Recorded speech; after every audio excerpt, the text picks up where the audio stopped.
Hi, I am Arthur reporting for Classy News.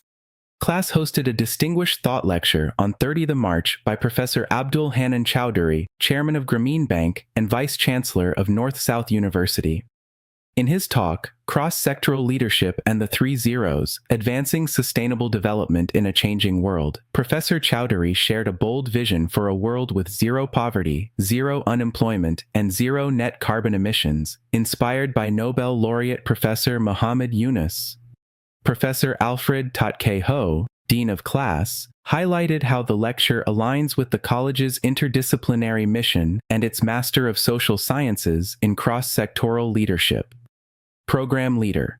Professor Alex Lam thanked Professor CHOWDHURY for inspiring students to bridge public, private, and social sectors for sustainable impact.